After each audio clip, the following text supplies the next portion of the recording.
group processes. So let's go ahead and get started. It's kind of rainy today. Anyway, it's not sunny, that's for sure. A group is two or more people who interact with and influence one another, and in so doing consider themselves as a group. Human brain is adapted to maintain cohesion in groups up to about 150 people. Most groups contain less than 4 people. Groups normally last for an extended length of time, but as in the case of fans at an athletic event, it may only be for a few moments. Social psychologists feel that groups exist because people need to feel a sense of belonging in many of the things that they do, and this is known as affiliation. Unfortunately, this is the Aryan nation. Once a group is formed, what forces hold it together? Group cohesiveness, the strength of relationships that link the members of the group, is essentially what keeps people in the group. Cohesiveness is influenced by several factors. Group members' mutual attraction. Groups may be cohesive because the members find one another attractive or friendly. Whatever causes people to like one another increases group cohesiveness. Members' propinquity, physical closeness, that's what propinquity means. That's when they live or work near each other. Sometimes simply being around people regularly is enough to make people feel that they belong to a group. Their adherence to group norms. When members live up to group norms without resistance, the group is more cohesive than when one or two members deviate a lot or when many members deviate a little. The group's success at moving toward its goals, groups that succeed at reaching their goals are obviously more satisfying for their members and therefore more cohesive than those that fail. If groups do not achieve what the members wish for the group, they cease to exist or at the very least are reorganized. Members' identification with the group loyalty. The success of a group will often depend on the degree of loyalty its members have to that group. Groups help us meet a variety of biological, psychological, and social needs. Couched in terms of natural selection, evolution would favor those who prefer groups to those who preferred to live in isolation. Humans hunting in groups were more successful in bringing down big game than individual hunters. Groups meet psychological needs. Our first experiences occur within the context of the family group. Some people believe that our adult reactions to groups stem from our feelings about our family. We react toward group leaders with much the same feelings that we have toward our fathers or mothers. Groups satisfy a variety of social needs, such as social support, the comfort and advice of others, and protection from loneliness. Groups make it easier for people to deal with anxiety and stress. Human beings are social beings. We don't do very well when we are isolated.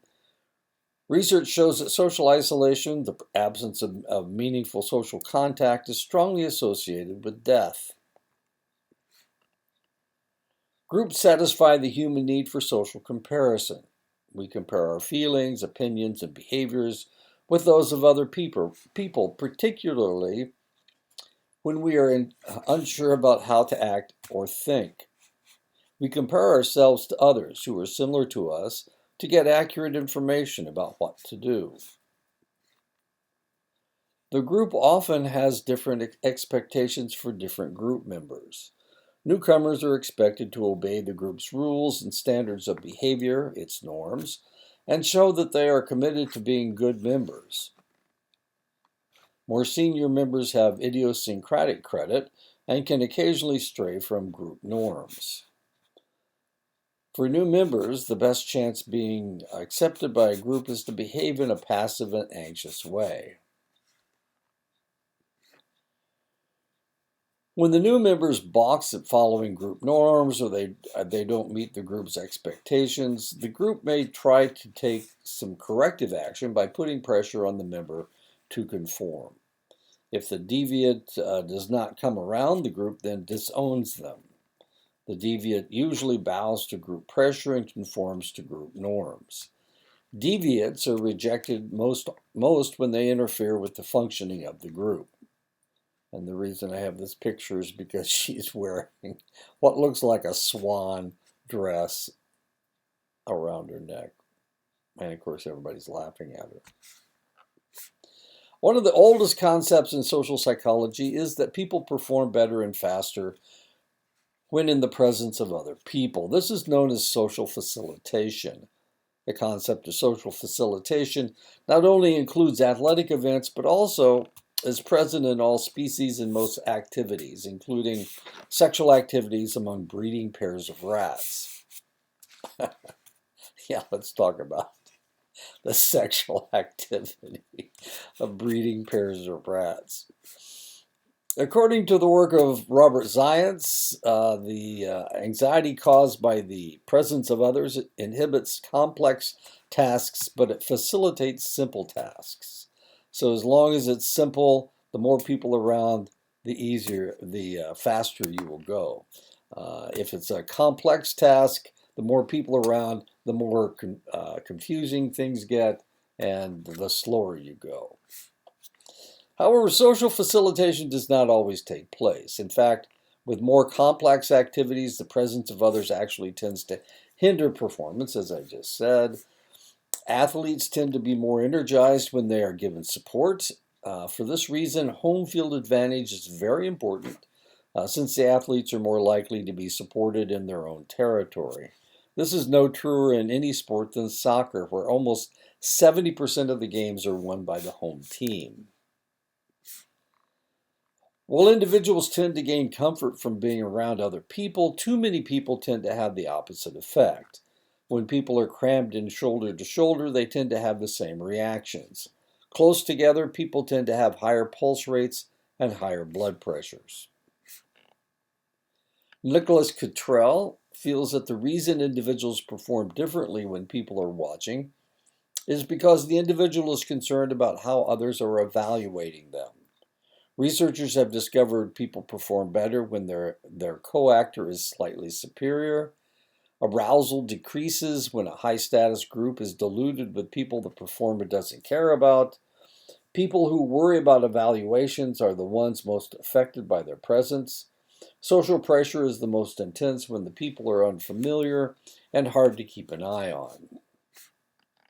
Researchers have found that when a performer is distracted, they are more aroused, whether the distraction is human or not. Robert Zients has shown that people react to the presence of another person, whether they are evaluating or not. Joggers are energized when running with someone else, no matter how good they are.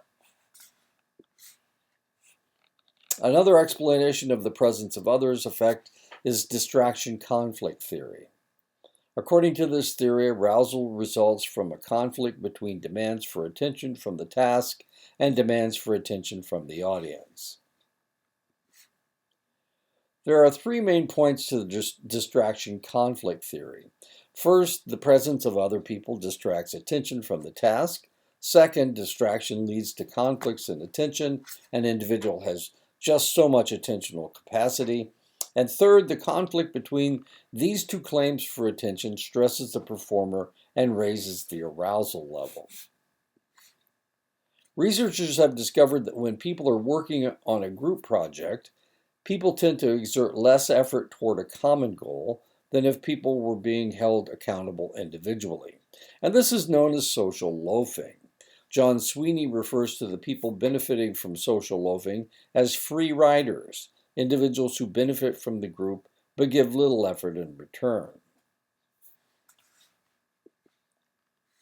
One of the downfalls of communism was the prevalence of social loafing. With no impetus to stick out and no incentive to improve, production in communist countries stagnated. While in private production of agriculture, the people outstripped themselves and their neighbors when allowed to grow their own food on less land. People will still watch public television, though they refuse to contribute money to it.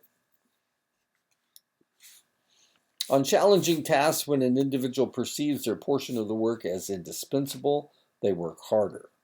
They also work harder when they consider other individuals in their group as unreliable. An individual will work harder when their performance will bring select rewards, as with stock options.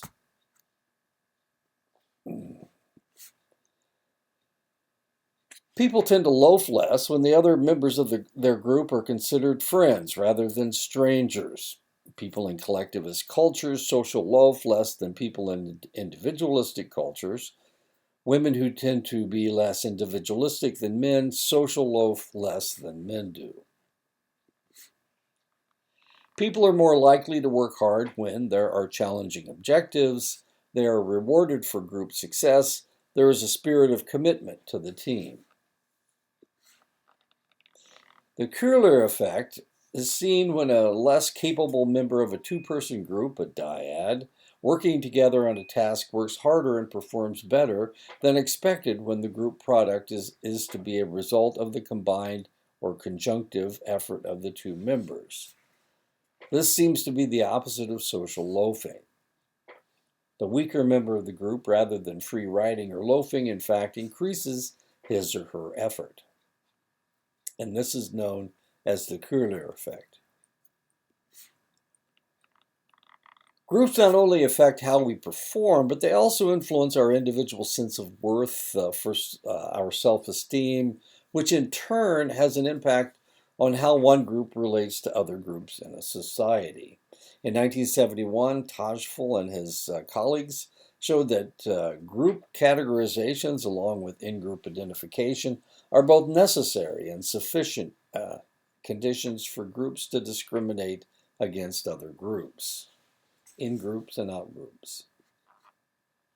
Individuals obtain part of their self-concept through social identity from their group membership and seek to nourish a positive social group identity to heighten their own self-esteem. Groups that are successful and are held in high esteem by society enhance the esteem of their members. The opposite is also true.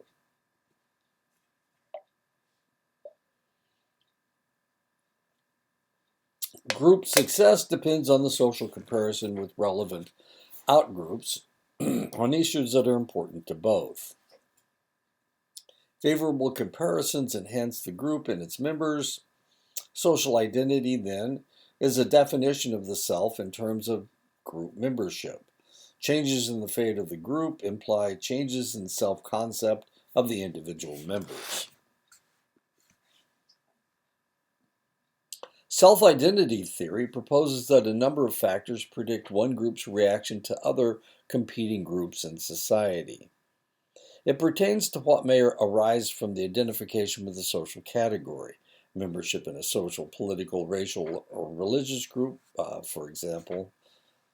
It assumes that potential that one group will tend to discriminate or downgrade another group will be affected by four factors.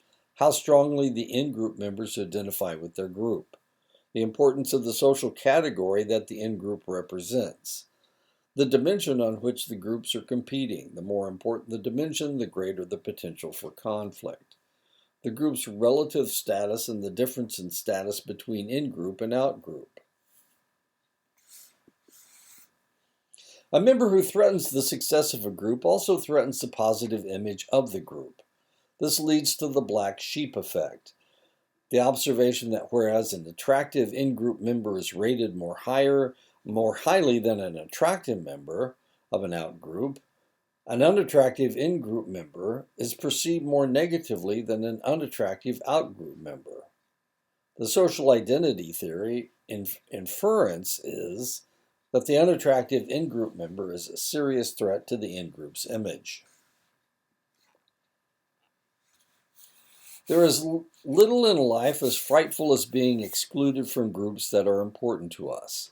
Such treatment is called social ostracism and is defined as the act of excluding or ignoring other individuals or groups. Organizations, employers, co-workers, friends, and family all may ignore or disengage from people, the silent treatment, to punish, control, and vent anger. The pervasiveness of ostracism shows that 67% of a sample surveyed said that they had used the silent treatment, deliberately not speaking to a person in their presence, on a loved one, and 75% indicated that they had been a target of the silent treatment by a loved one. As you might imagine, the silent treatment is a marker of a relationship that is disintegrating. Punitive ostracism and defensive ostracism are two types of ostracism. Punitive ostracism refers to behaviors, ignoring, shunning, that are perceived by the victim as intended to be deliberate and harmful. Defensive ostracism is intended to shield your ego from potential negative responses from others. As you might expect, people react very negatively to being the targets of ostracism. Ostracism has been shown to have a causal link to suicidal thoughts.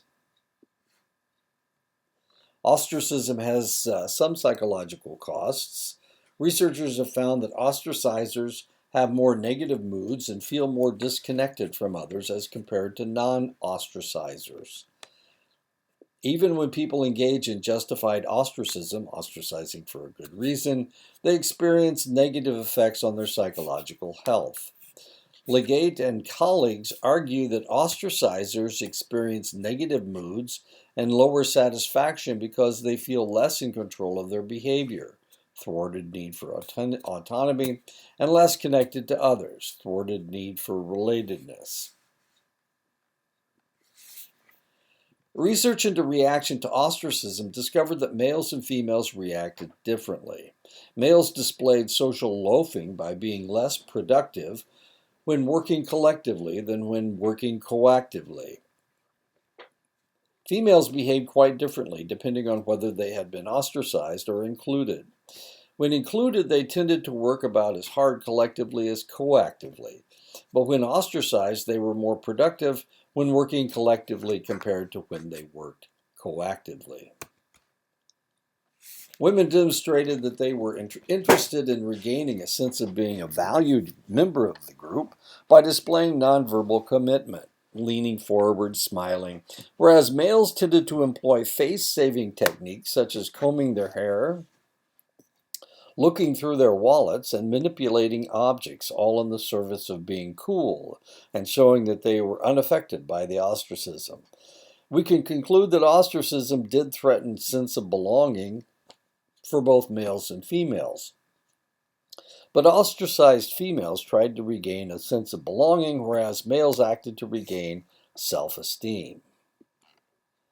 Okay, let me tell you a quick story about social ostracism.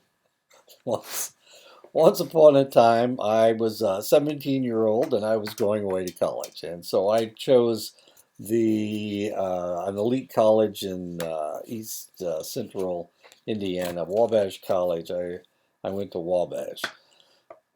So my first month there, there was a lot going on campus. This was in 1967. Vietnam War was going on. Civil rights were happening all over the United States. And one of the things that I got involved in was the fact that the fraternities at Wabash and about 3/4 of the student body were in one of the fraternities. The fraternities were all segregated except for one.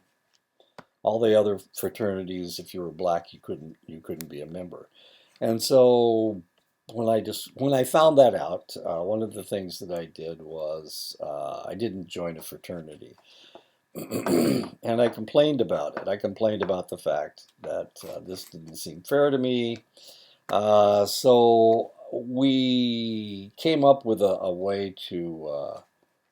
There was a lot of other stuff going on. There was indoctrination that was taking place. They called us negative names, and they chased us around campus, and we had to wear special hats called pots. They were green and red, little bitty beanies that would fit on top of your head, and they would chase you around, and they would steal the hat from your head, and they would tear the button off the top, the red button off the top. I won't. It was some sexual thing. It was really bizarre. Anyway, okay, so I didn't want to play, and I told him I thought it was silly, and why in the world should I spend all this money to be treated, this poorly? And so nobody listened, of course, because I was a 17-year-old kid from Daleville, Indiana, a tiny little town that nobody had ever heard of. Anyway, okay, so one of the things we had to do was memorize the school song.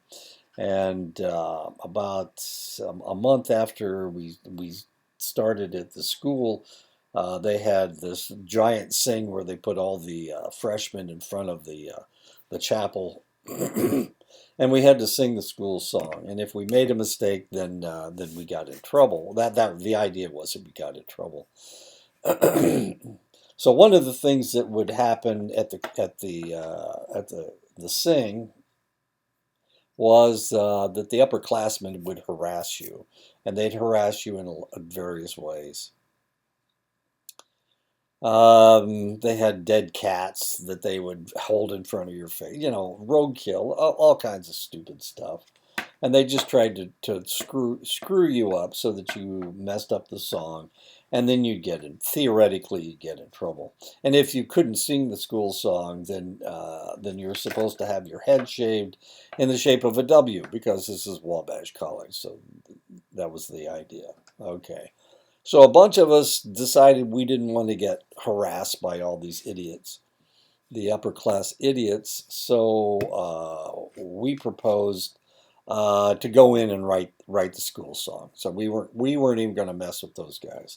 So as soon as the school song, as soon as they started singing the school song, we turned around and went into the chapel. But um, we had already told everybody we were going to do this. So the interfraternity council blocked us from going in, and of course some pushing and shoving occurred, and they were letting some people in, and they were not letting other people in. It was really kind of bizarre. They're letting all the black kids in because that seemed a little bit too much.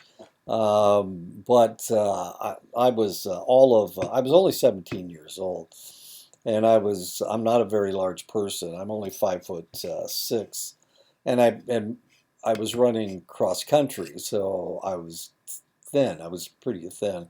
I only weighed about 135 pounds.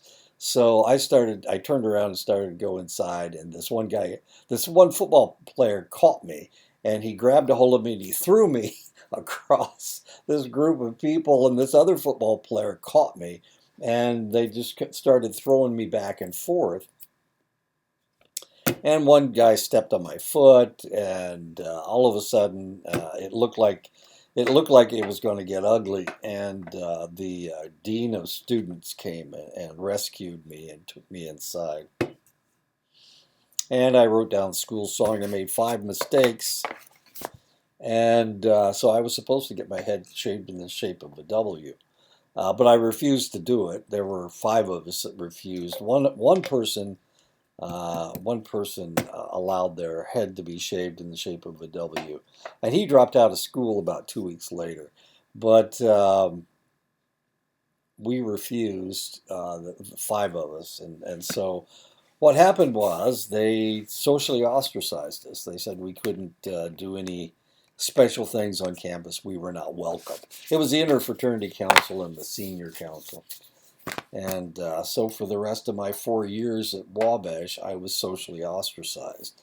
Now, the interesting thing about that was that I not only ran cross country, I wasn't a very good cross country runner, but when the track season came around, I started breaking the school records, select school records, and I was on the mile relay team, and we broke a record. Yeah, I know all kinds of stuff was taking place. Anyway, it's really kind of hard to socially ostracize somebody that's an athletic star like I was. But they did it anyway, and it was really kind of interesting because my picture was never put in the school paper, despite the fact that I ran track. And I was a captain of the team my junior and senior years. And my picture never showed up in the school newspaper, as weird as that is. Other things that happened, they couldn't. I wasn't supposed to go to any formal anything formal on campus. I wasn't supposed to go to if they had some kind of a meeting or something. I wasn't supposed to go. I went anyway. It didn't really make that much difference. But the athletic department, instead of having the spring athletic banquet on campus, they had to hold it off campus. That was what they did. Anyway, I was socially ostracized for 4 years. Sometimes it was uncomfortable, but for the most part, I just ignored it. And there were people that complained, but I had all the guys on the track team. I was, you know, I was I was one of their teammates, so it was really hard for them to reject me. Anyway, that's the way it worked. Social ostracism. So I experienced social ostracism for 4 years. Fun stuff, huh? Large groups can also lead to some pretty horrendous behavior among people. During World War II, Japanese troops systematically raped and murdered 400,000 Chinese civilians in Nanking over a 2-week period after the surrender of the city. It was to read the rape of Nanking is just the ugliest thing you can possibly imagine. 400,000. They butchered 400,000 people, and they did it in really strange ways. Not only with samurai swords, but with bayonets. They would tie them together, and they would throw them in the river, and then as soon as one person drowned, they would drag the rest of them down, drowning. They would set them on fire. I mean, it was just god awful. Japanese are really good at torturing people. So it's ugly. People perform in groups that would not have the social support to do alone because of de-individuation. De-individuation is a loss of self-awareness and evaluation apprehension. It occurs in group situations that foster responsiveness to group norms, good or bad. A group has the power not only to arouse its members, but also to render them unidentifiable. It is the group's action, not the individual's. And of course, that's what we saw on January 6th with all the rioting that took place. One of the things that they had to do in order to prosecute people was to identify people, but it was hard because and they had video, and if they could identify people, they would. But all these people were pushing and shoving and trying to go through the Capitol building, but and they felt like nobody would be able to identify them because everybody else was around. Brian Mullen in 1986 content analyzed. I'm sorry. Content analyzed newspaper accounts of 60 lynchings committed in the United States between 1899 and 1946 and discovered an interesting fact. The more people there were in the mob, the greater the savagery and viciousness with which they killed their victims. Robert Watson in 1973 studied 24 cultures and found that warriors who hid their identities before going into battle, for example, by using face and body paint, were significantly more likely to kill, torture, or mutilate captive prisoners than warriors who did not hide their identities. And of course, this is a Greek helmet, and this is a Japanese helmet from pre 20th century, certainly. The robes and hoods of the Ku Klux Klan cloak its members in anonymity. Their violent behavior is consistent with research on de-individuation. Lynch mobs lynch with impunity. Rioters in a faceless mob loot. Large groups of crowds of people around a suicide jumper will bait and jeer them to jump. People in crowded cities are more likely to loot and vandalize than people in small, less crowded cities. De-individuation does not require face-to-face contact. For example, feeling less inhibited on social media, that's anonymous. Of course, you hide your identity behind some strange name that you've given yourself. You create avatars. You don't put your picture up. Cyberspace provides advantages for the free and open discussion of difficult topics, but the cost seems to be a reduction in common civility. The phenomenon of the internet troll is a modern example of de-individuation made possible by the feelings of anonymity that often go along with being online. Research shows that groups do outperform individuals on many jobs and tasks. 3 reasons have been proposed for the observed superiority of groups over the average person. Groups do a better job than the average person because they recognize truth, they accept the right answer more quickly. Groups are better able to reject error, reject incorrect or implausible answers, and groups have a better, more efficient memory system than do individuals, which permits them to process information more effectively.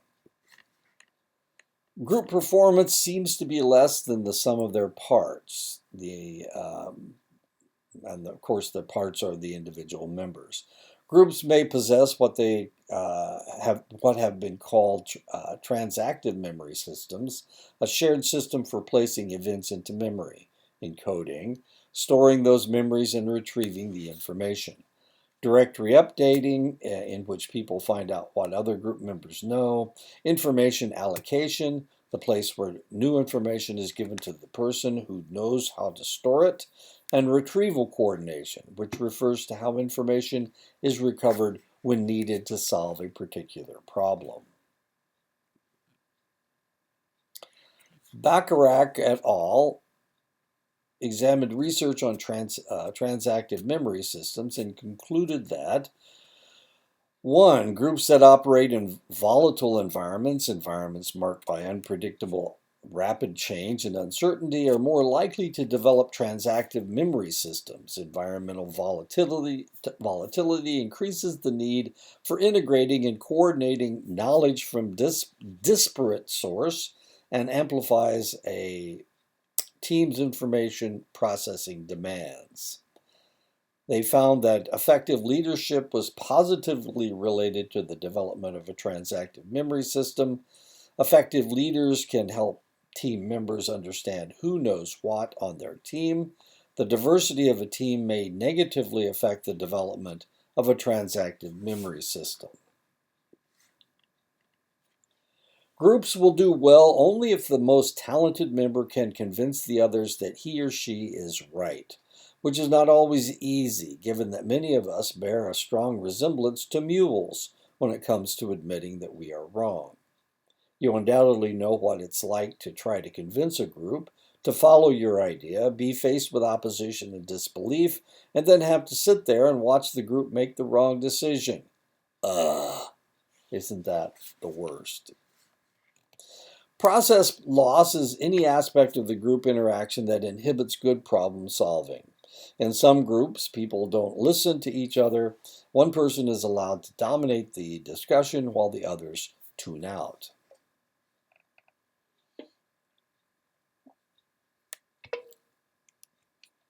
Process loss can occur for a number of reasons. Groups might not try hard enough to find out who the most competent member is. The most competent member might find it difficult to disagree with everyone else.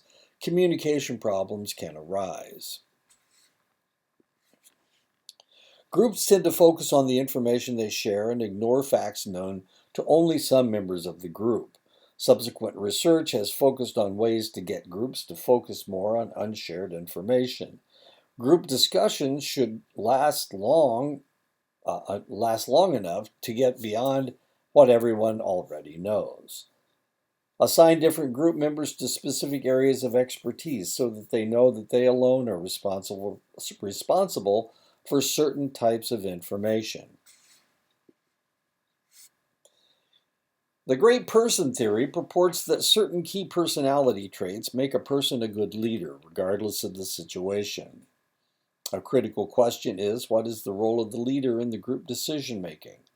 The question of what makes a great leader has intrigued psychologists, historians, and political scientists for some time. And this is John Quincy Adams. He's actually a relative of mine. He and his father. He is easily the ugliest president we've ever had. If your actions inspire others to dream more, learn more, do more, and become more, you are a leader. And of course, that's my great grandfather. Personality and leadership abilities are weakly related. Compared to non-leaders, leaders tend to be slightly more intelligent, extroverted, confident, charismatic.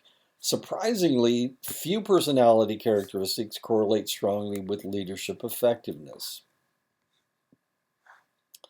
Simonton in 1987 and then again in 2001 correlated all the factors of effective U.S. presidents and found three significant variables. Being tall. Normally, we elect the tallest of the candidates. As weird as that sounds, what does height have to do with leadership? It's natural. We choose the tallest person as our leader. Coming from a small family, Lincoln had two brothers and sisters.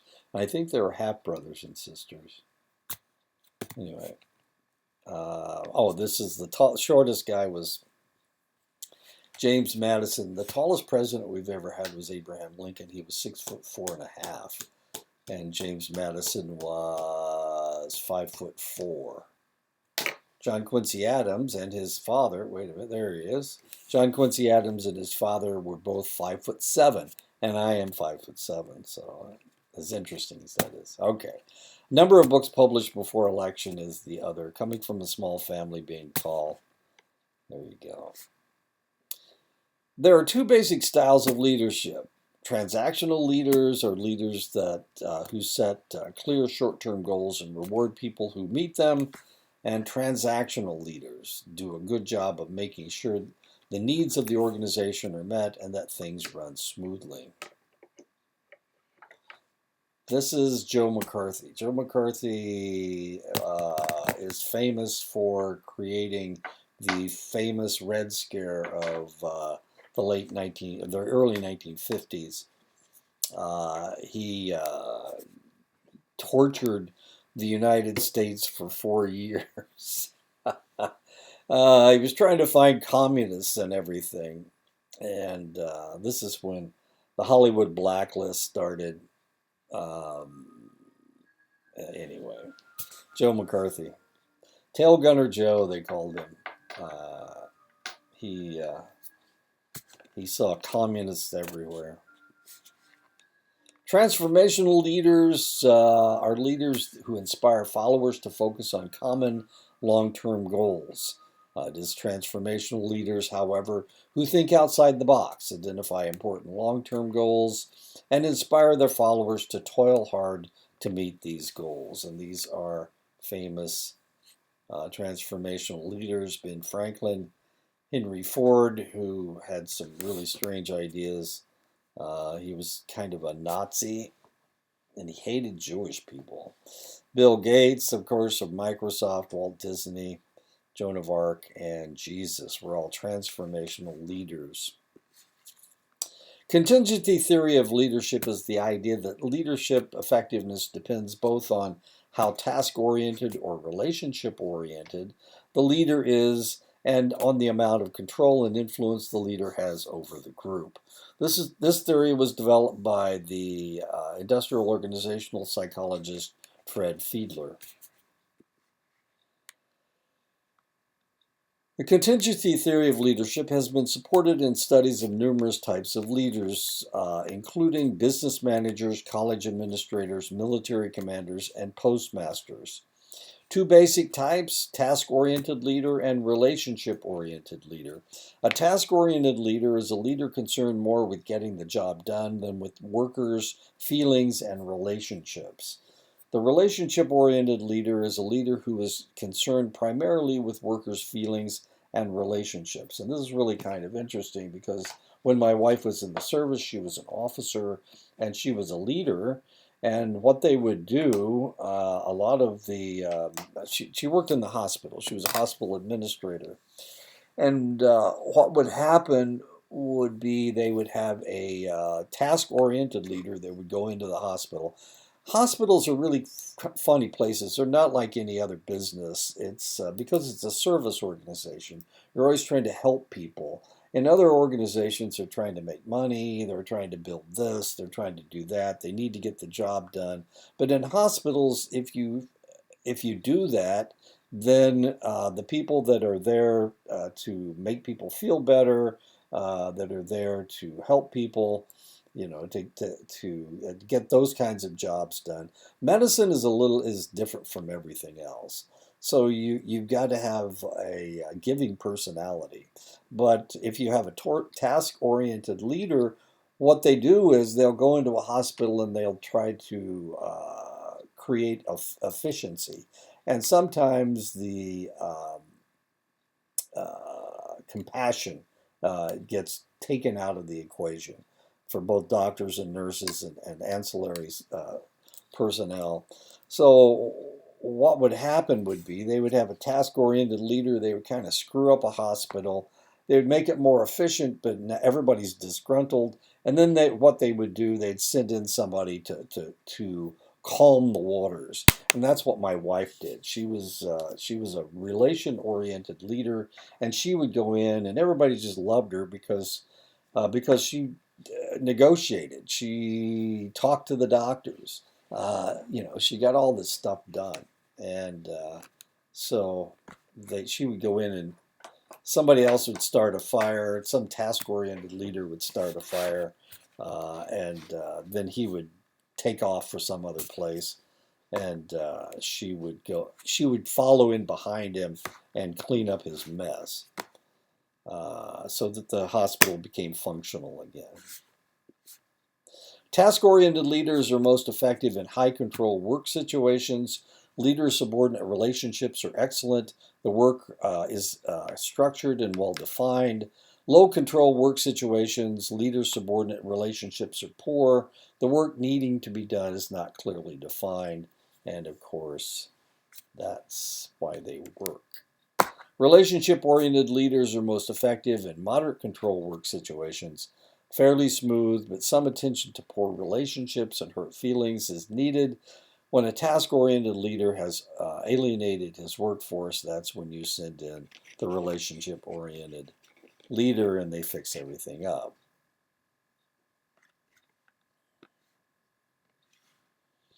And that's what happened. I mean, we've seen this in we've seen this in politics.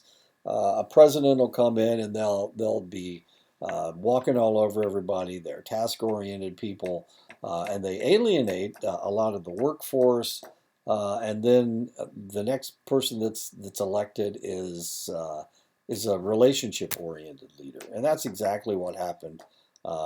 Trump came in with his jack boots and he started screwing everything off. He started really pissing people off. So the next election, he ran against Joe Biden. Everybody loved Joe Biden, and he got elected and won by what, 7 million votes. Now we've got Donald Trump again, and I predict that our next president will be somebody to clean up the mess that Trump makes. It's just the way it works. We saw the same thing with Richard Nixon. When Richard Nixon lost, he resigned. The next president that was elected, Jimmy Carter. And of course, Jimmy Carter smoothed over the waters. Everybody was all upset about Watergate and whatnot. And Jimmy Carter came in.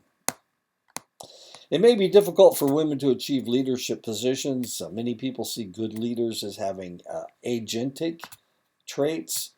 Independent, aggressive, assertive, competent. Women are stereotyped as having communal traits, friendly, unselfish, and expressive. Women are in a double bind as leaders. If they are warm and communal, they are perceived as having low leadership potential. If they are agentic and forceful, they are often perceived negatively for not acting like a woman should. In 2014, only 24 of the CEOs of Fortune 500 companies were women, and the boards of directors of U.S. companies included only 17% women. Things are not much different elsewhere. That 17% figure is actually among the highest in the world, except for Europe, where in Norway 41% are women, in Sweden 27% are women, Finland 27%. Those are all the Scandinavian countries. United Kingdom 21%, and France 18%. If a woman's style of leadership is stereotypically masculine in that she is autocratic, bossy, and task oriented, she is evaluated more negatively than men who have the same style. This is especially true if men are doing the evaluating.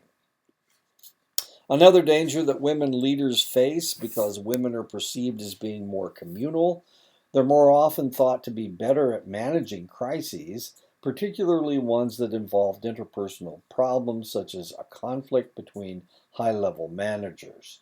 That might seem like a good thing, trusting women leaders to solve problems, but it has a downside in which women are more likely to be put in precarious, high risk positions where it is difficult to succeed. Michelle Ryan and her colleagues have called being put in a crisis management roles dealing with interpersonal problems as a glass cliff.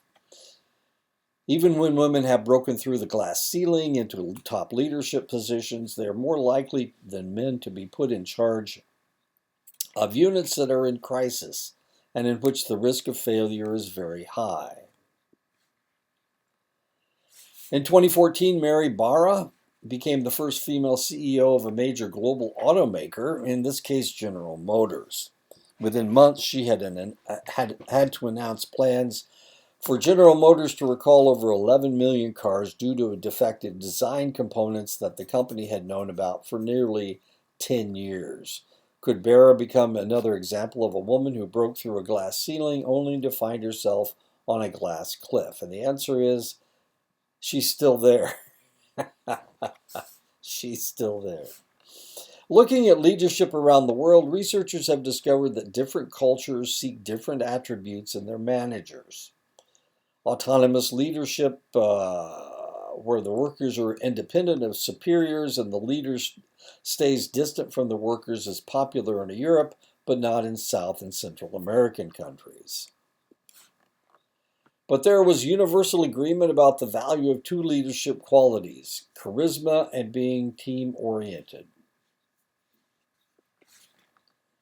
Questions about cultural differences in leadership are receiving increasing attention because in a global economy, work groups are becoming more diverse and managers from different cultures have increasingly frequent contact. Group cohesiveness are the qualities of a group that bind members together and promote liking between members. The more cohesive a group is, the more its members are likely to stay in the group, take part in group activities, and try to recruit new like minded members. If tasks require close cooperation, cohesiveness helps performance. Cohesiveness can interfere with optimal performance. An example is how Kennedy and his administration dealt with the Bay of Pigs incident. Because of the incident happened at the beginning of Kennedy's administration, and the people around Kennedy were tightly knit group, no one argued against Kennedy's decision to back the Cuban immigrants. What happened was in 1959, Castro took over in Cuba, and he kicked out a lot of the money people. He was and declared that he was going to become a communist country. So a lot of the Cubans fled. Especially the wealthy Cubans, fled. Um, the poor Cubans stayed on Cuba. They stayed in Cuba and actually took over things. So all the leaders were gone. Um, One of the things you need to understand about Cuba was that it was kind of run by criminal organizations. So criminal organizations from the United States would go down to Cuba and they would gamble. There was no gambling in any place in the United States, but you could go to Cuba and you could gamble. So it was kind of like this criminal element was in charge in Cuba, and there was a lot of payoffs and whatnot that were going on, and it was kind of an ugly situation. So, okay, so Castro takes over and he forms a communist government, and all of these more conservative, uh, you can say right wing if you like, but well, anyway, they left. They left Cuba for the United States, but they put a group together, a group of immigrants, Cubans, who had been in charge before, and they decided that they were going to invade. And they asked the United States government to help them. We couldn't help them directly, but the CIA decided that it would see if they could overthrow Castro. So in 1961, Kennedy was elected in 1960, took over in January, and this was in the fall, if I remember correctly. They decided that they would invade Cuba through the Bay of Pigs, and they landed on the Bay of Pigs, thinking, well, there's going to be this huge uprising. Everybody is going to say, yes, come in. We hate the communists. We don't like Castro. We'll kick you out, or we'll kick them out. And so we'll be on your side. But that's not what happened at all. What happened was nobody rose up. The military that was on Cuba that Castro had put together quickly defeated them. They got air support from the CIA, and at one point, Kennedy was going, okay, sure, we can do this. And then when he saw that there wasn't popular support, he pulled the CIA and he pulled their air support, and that was it. They got captured, and the Bay of Pigs was a huge fiasco. And it looked stupid because Kennedy, at first, he was backing the immigrants, and then he kind of pulled his support. So he looked weak. Group members tend to be alike in age, sex, beliefs, race, ethnicity, and opinions. Why are they similar? They are attracted to and likely recruit similar others. The groups operate in ways that encourage similarity in the members. Homogeneous groups are more cohesive. Diverse groups perform better, however, because they have more diversity. To examine the relationship between a business's performance and its racial and gender diversity, Herring in 2009 conducted a correlational study of over 1,000 U.S. workplaces and found a positive association between both types of diversity with sales revenue and number of customers. These results seem to indicate a positive relationship between diversity and a business's bottom line. But as you know, because these data are only correlational, we cannot draw conclusions here regarding one variable causing another. In 1961, James Stoner discovered that despite common knowledge that group behavior is more conservative than the individual leadership, studies showed that the opposite was true. Behind the anonymity of a group decision, committees were more likely to try risky behavior, and this he referred to as the risky shift phenomenon. So groups are more likely to try to do risky things than individuals. Groups, committees tend to enhance pre-existing tendencies, strengthen the member's average tendency, rather than split within the group. And this is known as group polarization. This is one reason why hung juries are so rare. Deliberation tends to lead to group polarization. However, research also shows that people who hold strong opinions before deliberating maintain those opinions even stronger after deliberation. Group polarization is evident on college campuses, where different fraternities maintain select reputations that tend to attract and polarize their members, while independents are more likely to be less polarized and more liberal. Delinquency is more likely where there are like-minded youth and in fact will increase at a greater level than the sum of its members. Here they broke up bathrooms. Here, let's break up all these urinals. That makes sense. Terrorism does not spontaneously erupt, but is a result of like-minded people who evolve into violence. Groupthink is a kind of thinking in which maintaining group cohesiveness and solidarity is more important than considering the facts in a realistic manner. Groupthink is most likely to occur when the group is highly cohesive, isolated from contrary opinions, ruled by a directive leader who makes his or her wishes known. While more authoritarian governments commonly participate in groupthink, occurrences in the American history have occurred. It happened at Pearl Harbor, the Bay of Pigs invasion, the Vietnam War, and Watergate. And I'm going to go through these individually in just a second. The Bay of Pigs, I've already explained to you what was going on with the Bay of Pigs. They had these Cuban immigrants that were trying to retake the island, and and Kennedy, everybody agreed with Kennedy, yeah, we ought to do this. We need to let the Cubans, the conservative Cubans take over the government. The communists are more anti-American, but he changed his mind after a couple days, and he pulled the CIA. And when he did that, of course, it just collapsed. Groupthink. But the problem was that his advisors wouldn't argue with him. He told them that he thought it was a good idea, and they agreed with him. And nobody would argue with him. Nobody would tell him he was wrong. Watergate. Richard Nixon was president of the United States. He was elected in 1968. There was an election again in 1972.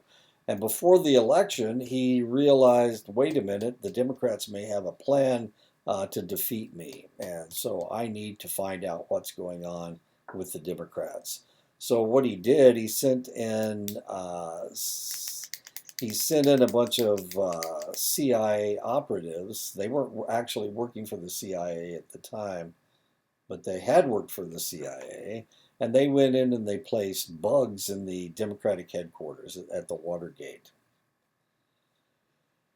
So one night they were going in to repair something. Something wasn't working. Somebody's bug wasn't working, and they got caught. And it became quite obvious that the Republicans, and it looked like the President of the United States was behind this, and there were a group of them that got in trouble, but they just kept saying, no, we didn't do it, and then there would be more evidence that would come out that they were lying, that they were trying to cover it up. And eventually, it got all the way to the president. They realized that the president had actually talked about this in the Oval Office, and Richard Nixon had to resign. And that was the Watergate groupthink. He had all these advisors, and nobody would tell him no. And they came up with these bad idea after bad idea after bad idea that made it obvious that it was a cover-up. One symptom of groupthink is an illusion of invulnerability, causing group members to overestimate their group's might and right.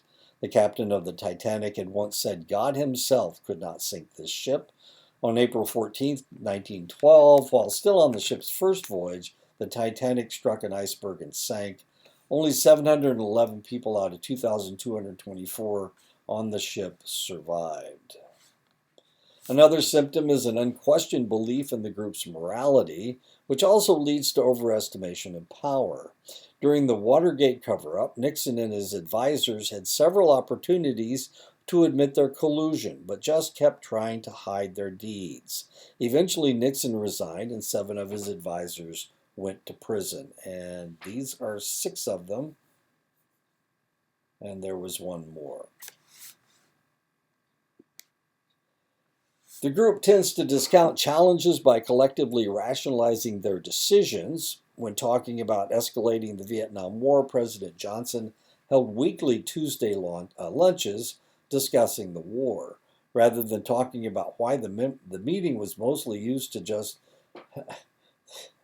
Rather than talking about why, the meeting was mostly used to justify and explain the war. The Tuesday meetings turned into rationalization sessions for the Johnson administration. And of course, the war started during the Kennedy administration. Kennedy was assassinated on November 22nd, 1963, and Johnson took over, and he tried to accelerate the war. He figured, the United States is the strongest country in the world. How can a tiny little country like Vietnam defeat us? And the reality was that at the same time, we were not only fighting a war in Vietnam, but we were also fighting the Cold War against the Russians. And between the two of them, Vietnam and the Cold War, we were not able to defeat the Vietnamese. The group tends to stereotype their opponent as weak and unintelligent and incapable of legitimate retaliation. The Cuban emigres who led the Bay of Pigs invasion in 1961 convinced JFK that the Cuban military was weak and ill-equipped.